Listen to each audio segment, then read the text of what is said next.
So here is my attitude for us to change and adopt is that you and I need to be careful what we assume will happen.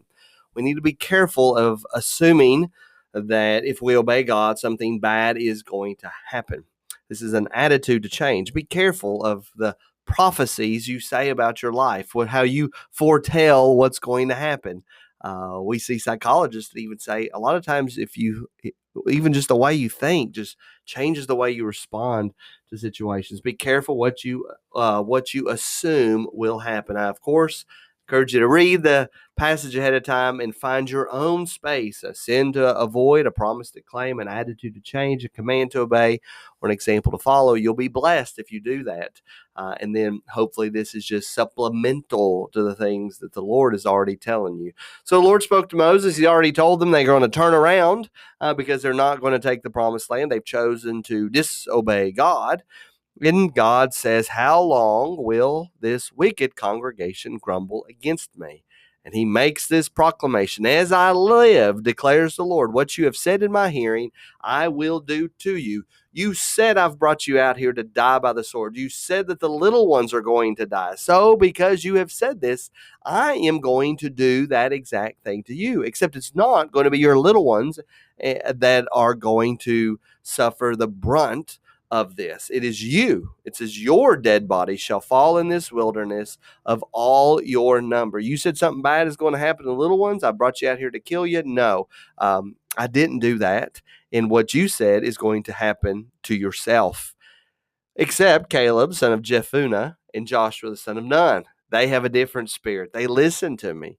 But the little ones who you said would become a prey, I will bring in, and they shall know the land that you have rejected. They're going to get to experience the promise. You're not. You're going to wander in the wilderness for how many years?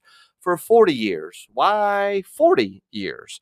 According to the number of the days in which you spied out the land, 40 days, a year for each day, you shall bear your iniquity 40 years, and you shall know my displeasure. The spies spied out the land for 40 days, so they have to wander in the wilderness 1 year for every day. Therefore, they are wandering around for 40 years. And the men whom Moses sent to spy out the land, who returned and made all the congregation grumbled against him by bringing up a bad report about the land, the men who brought up a bad report of the land died by plague before the Lord. So they immediately die.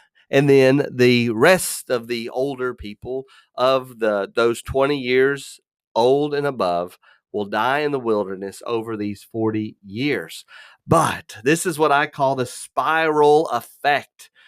They continually make bad choices. Look what they do. Look at the silliness. Verse 39, when Moses told these words to all the people of Israel that your kids are going to get it, you're not. You're going to go back to the Red Sea, go back out to the wilderness. You're going to wander in the wilderness for 40 years. Look at what they do.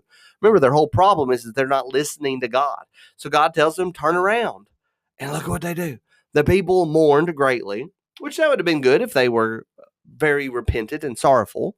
But that's not what they're doing. They mourned greatly, and they rose early in the morning. They got up early to do this. They didn't wait around to disobey the Lord. They rose early in the morning, and they went up to the heights of the hill country, saying, here we are.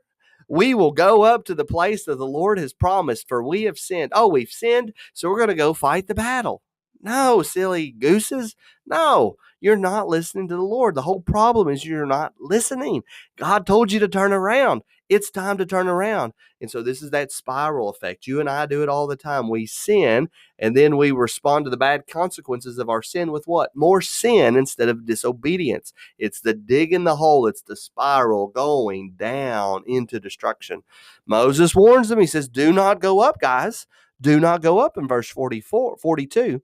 For the Lord is not among you, lest you be struck down before your enemies. Well, they say, no, we know better. Verse 44, they presumed to go up to the heights of the hill country, even though the Ark of the Covenant didn't go with them, even though Moses didn't go out of the camp and go with them. They go out there, then the Amalekites and the Canaanites who lived in that hill country come down and defeated them and pursue them even to Hormah. They were defeated. Silly. Disobeying the Lord. Then the Lord is giving you a consequence and telling you what to do. And then they disobey God again.